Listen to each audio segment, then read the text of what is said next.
जी अस्सलाम वालेकुम दोस्तों आपको जैसा कि पता है कि इटली की जो इमिग्रेशन है वो 1 जून से 15 जुलाई तक खोल दी गई है।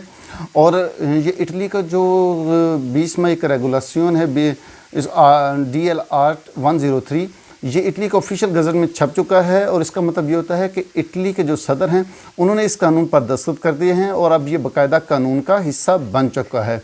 इस कानून के शुरू में ये लिखा है कि इनफरादी और इज्तमाही हेल्थ प्रोटेक्शन और हेल्थ इमरजेंसी जो कोरोना वायरस कोविड-19 के फैलाव के रोकने और गैर कानूनी रोज़गार को रोकने के लिए इस कानून को इख्तियार किया गया है।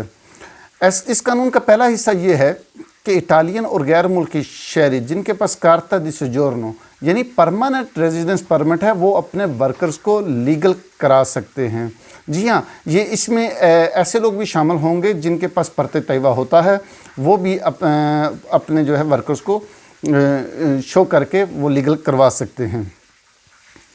ये किस्म की एमनेस्टी स्कीम है। अगर आपके पास कोई शख्स इलीगल काम कर रहा है तो आप उसे लीगल डिक्लेयर कर सकते हैं।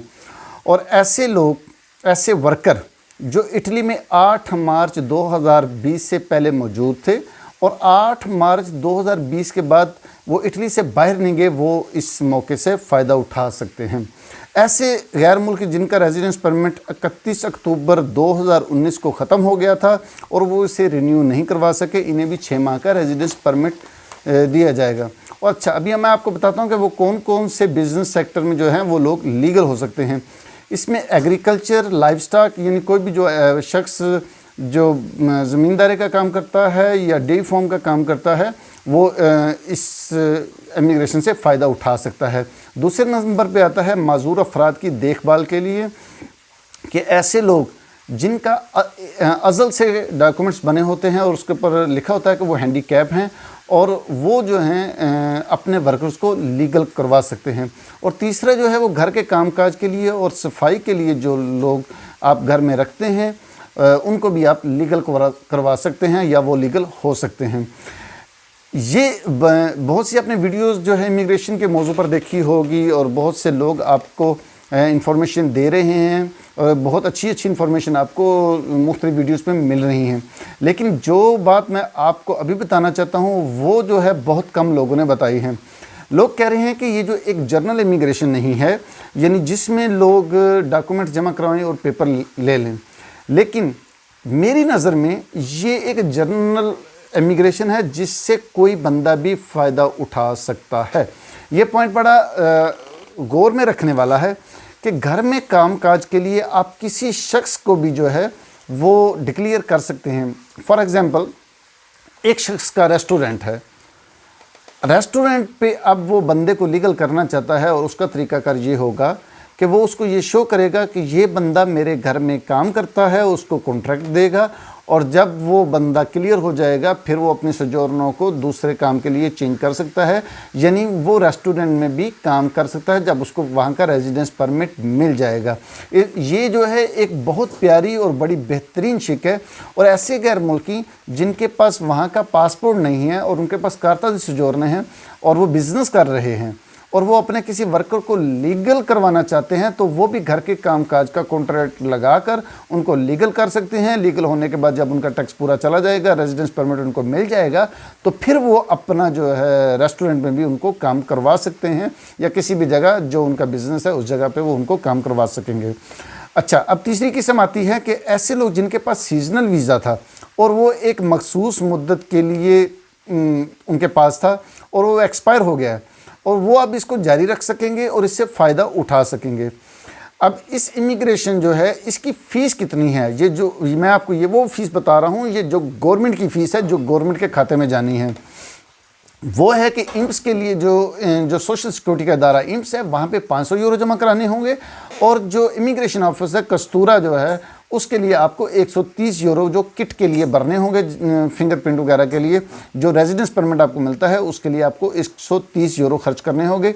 इसका मतलब ये है कि ये 630 यूरो में आपके टैक्सीज ये जो बुनियादी फ़ीस है वो आपको 630 यूरो देनी होगी। इसके अलावा जो आपके काम के टैक्सीज हैं वो हर महीने या 3 महीने बाद वो आपको जमा कराने होंगे। इस इमिग्रेशन के लिए आपको किन किन लोगों की ज़रूरत होगी उससे मैं आपको वो बताता हूँ। सबसे पहले आपको मालिक चाहिए होगा जो आपको काम का कॉन्ट्रैक्ट दे। उसके बाद आपको एक वकील की ज़रूरत होगी। ज़ाहिर है अगर जो ऐसा मालिक जो आपको काम देता है उसके पास कोई ना कोई वकील ज़रूर होगा, लेकिन उससे आपका वास्ता ज़रूर पड़ेगा।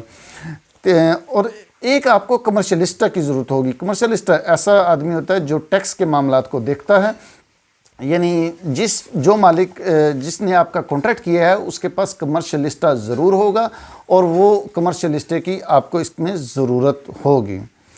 और कौन कौन से गवर्नमेंट के इदारों से आपका वास्ता पड़ेगा या आपको किन किन स्कैनिंग से गुजरना होगा। सबसे पहले आपका वास्ता पड़ेगा इम्स का, ऐसा इदारा जो सोशल सिक्योरिटी का इदारा है जिसमें आपकी फ़ीस 500 यूरो जमा होगी। सबसे पहले आपको इस इदारे से वास्ता पड़ेगा। उसके पास आपको जाना होगा प्रेफेक्तुरा, वहाँ पे एक सेक्शन होता है स्पोर्टेल्लो दी इमिग्राzione, वहाँ पे आपका वास्ता पड़ेगा। वो आपके डॉक्यूमेंट्स की स्कैनिंग करेंगे, चेक करेंगे और फिर वो अपनी रिकमेंडेशन कस्तूरा को भेजेंगे। कस्तूरा का मतलब ये है कि पुलिस स्टेशन या इमिग्रेशन ऑफिस जिसको आप बोलते हैं, वहाँ जहाँ पे आपके फिंगरप्रिंट होंगे और जहाँ से आपको रेजिडेंस परमिट इशू होगा।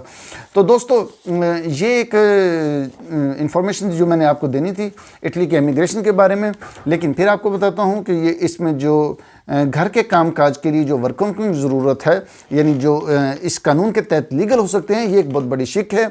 और ऐसे लोग जिनका रेडितो यानी जो मालिक हैं, जिनकी रेडितो 18,000 से 20,000 यूरो के लगभग है, वो डॉक्यूमेंट भर सकते हैं। अगर उनके पास इटली का पासपोर्ट नहीं भी है लेकिन उनके पास इटली का कार्ता दी सोजोर्नो है, यानी इटली का रेजिडेंस परमिट है, वो भी अपने वर्कर को लीगल कर सकते हैं।